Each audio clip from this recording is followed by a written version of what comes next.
Another day, another Subaru TR580 CVT failed valve body. We got a 2014 Impreza base model, 175,000 miles with some change. And we got the notorious P2764 for that torque converter clutch lockup duty solenoid. We've got a new valve body here, new upper pan gasket, CVT fluid 2, our included O-rings. We're gonna go through the diagnostic procedure, make sure to confirm we have a bad solenoid before replacing that $1,200 valve body, replace the valve body if needed, go through the reprogram, relearn procedure, and change the CVT fluid that has likely never been replaced on this vehicle. With that said, let's jump into this repair and diagnostic.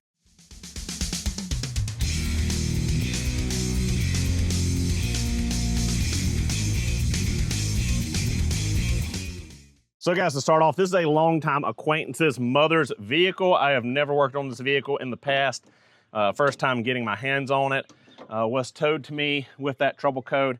That is not looking good right there. The intake is barely attached at the air box for the mass air. Literally, yeah, not even halfway on. So most of you have already seen this repair done several times. We've done it on the channel in the past.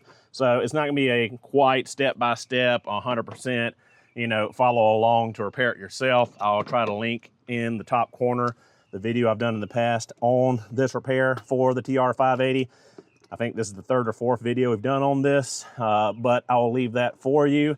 We've done it both on the hybrid version of this transmission and the non-hybrid version, the TR580 and the TR58HT, I believe, is the code for the hybridized version of this transmission.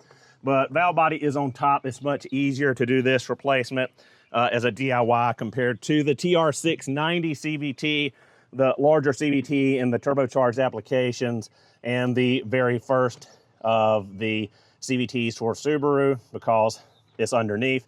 So with this, we've got to get some of this stuff out of the way. We'll get the pitch stopper out of the way, loosen this AC line, pull it back, and we'll get this blanket insulator off here. And we'll do our diagnostic testing first to check that that solenoid hasn't opened or the resistance is out of spec before we tear into this and go after that.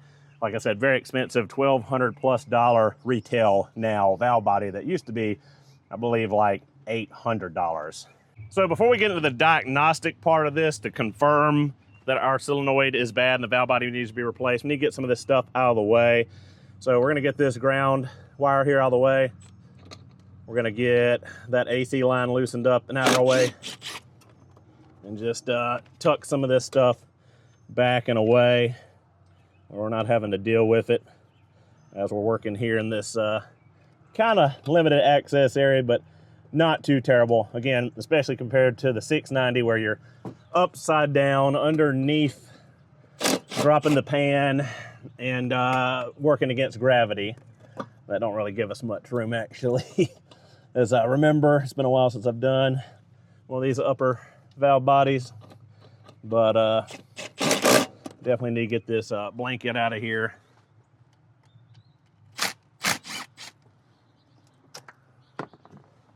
There's a tin down the side over here, if I remember right, and then we got to get that the plugs loose here and get that pitch stopper out, and we should be good. So guys, we got the blanket out of the way. We got some brackets out of the way for that pitch stopper. We are now tied into that solenoid and the ground, measuring resistance and basically open circuit. The solenoid is bad. We need to put a valve body in it, confirm before we got him there, and replace a part for no good reason, especially one that expensive. So I've done diagnostic videos in the past for this code. I'll link that in the corner as well to more in-depth follow the diagnostic flow chart. But we're confirmed we need to put a valve body in it and do the relearn. So let's go ahead and get into that. So this is pretty cut and dry. We've done it before, as I said. We got several 10mm headed bolts around the perimeter of this top aluminum cover that covers the valve body.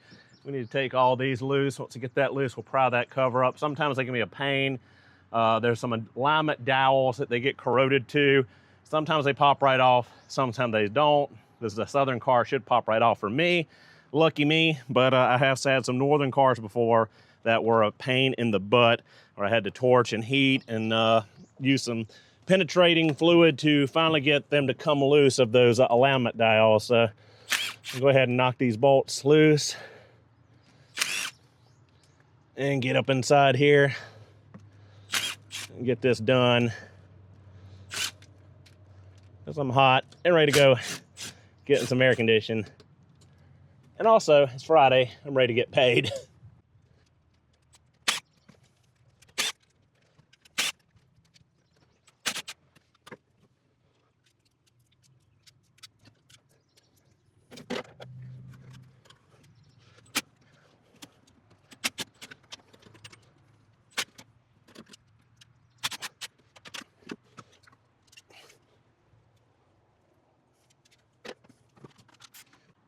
All right, now that we got all the bolts out, the hard part or the easy part, getting the cover loose, and it just popped right free because this one has been a Southern vehicle his whole life. Thank God it's not rusted to the dowels. So get this popped up.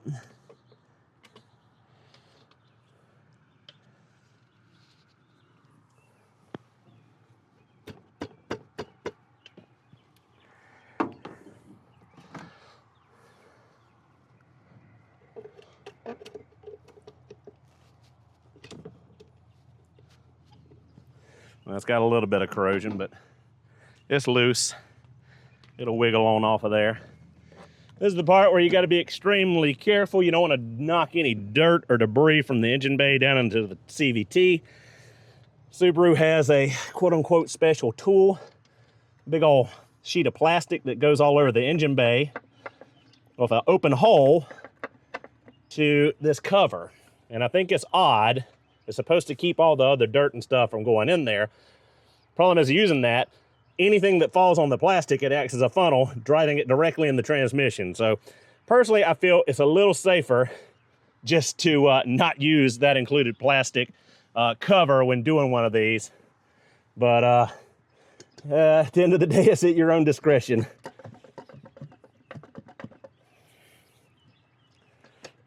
Now, if it's stuck, you don't want to pry under the machine to edge. You don't want to get a leak. But if you leave this bolt head and this bolt head kind of loose like that, you can get a pry bar under there and kind of pry up out it a little bit to get it loosened up, make it easier to come off of there. Not gonna make y'all watch me fight this thing. Just this one dowel here in the corner is being a little stubborn, but I'll get it loose and we'll come back. All right, finally got that cover to work loose. We'll carefully pull it up. And once we do, we gotta disconnect the wiring harness inside of the cover to the valve body itself to get it completely free and out of here. You do wanna clean the area up around, obviously, before open this up so no dirt or debris falls in.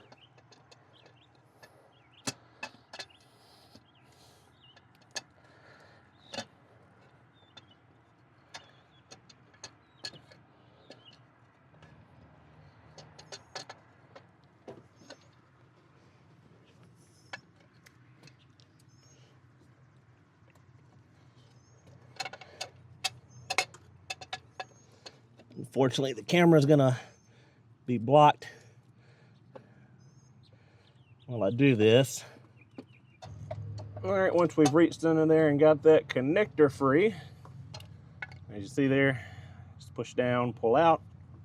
And now that we got that out of the way, we can go ahead and pull the bolts and the valve body. All right, so let's get these bolts loose for the valve body and get it pulled up out of here.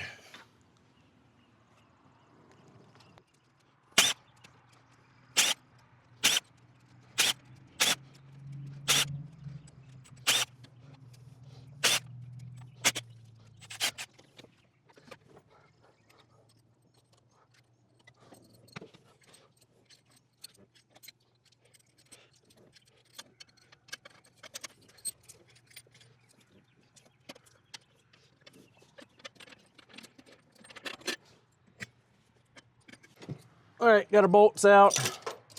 Now we need to pull the valve body out. Do it carefully. There's two O-rings underneath. You don't want them to fall out and fall down in the transmission. Also be careful not to bump anything and not drop any dirt and debris down in there.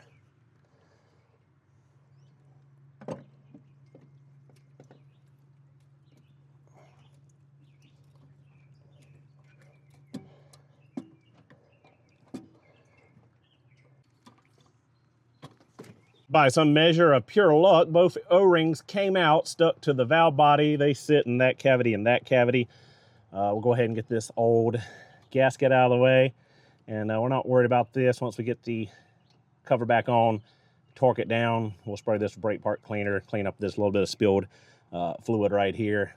New O-rings, 8069-12200, identical.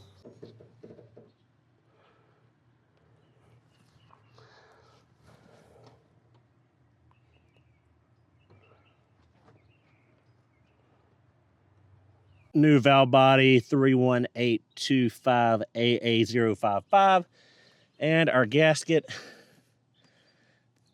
3138AA020. Now we drop the new valve body in, being careful not to disturb those O-rings.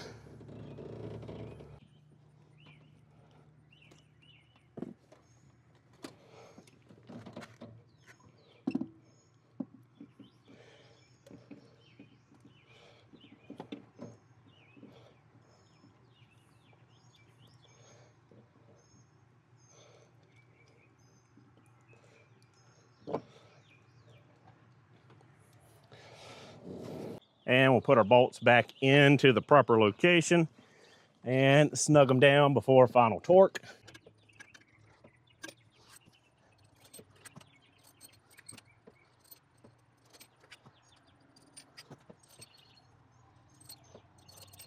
So now that you got the valve body in and the bolt snugged up, you want to take a torque wrench, 9 Newton meters set, and you're going to tighten your black headed bolts, working from the inside out. And then crisscrossing on the outside. Once they're all torqued to 9 Newton meters, you'll torque the silver headed bolt front and back to 9 Newton meters. And then you're ready to put your new gasket in place with a little bit of ultra gray RTV at the pinch point at the front and the back. You'll see it here in a second. Put the new gasket down and put your lid back on, or the cover back on.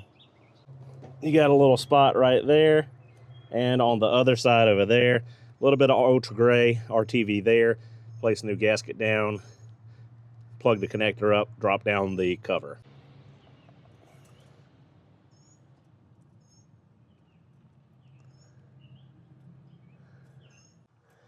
New gasket's in place.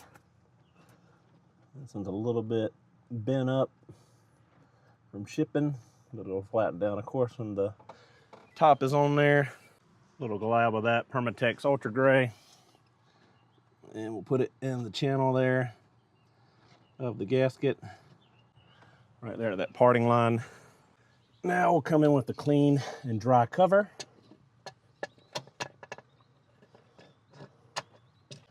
Swing it into position, reach under here, plug our pigtail back in, and set the cover and gasket down in place.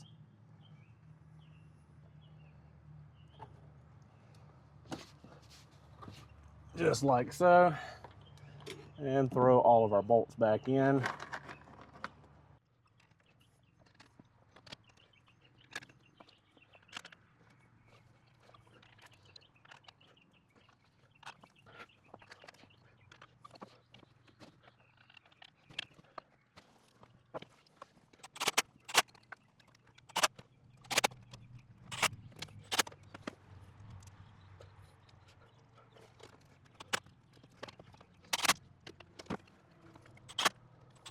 And these bolts will be torquing to 8 Newton meters in a crisscross pattern.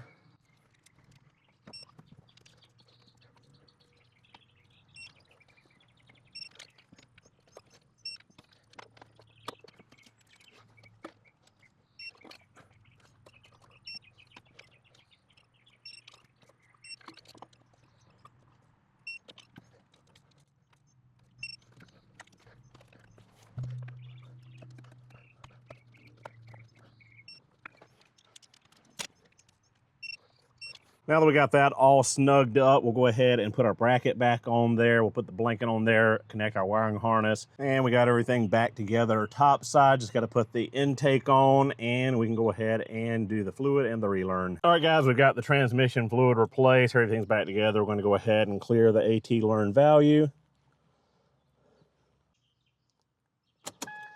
And we're going to do our AT learning.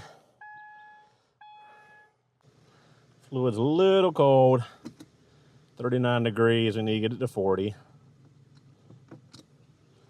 Cycle it through. All right, we reached 40 degrees, this should start. All right, there we go, lift up the vehicle, put parking brake on. Turn the ignition switch off.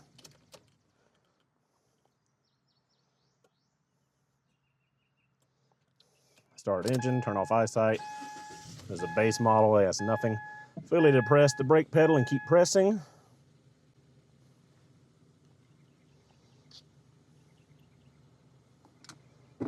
Put it in drive.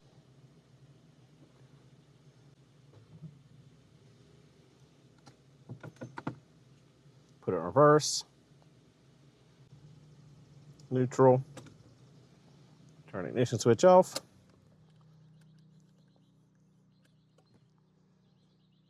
Start engine.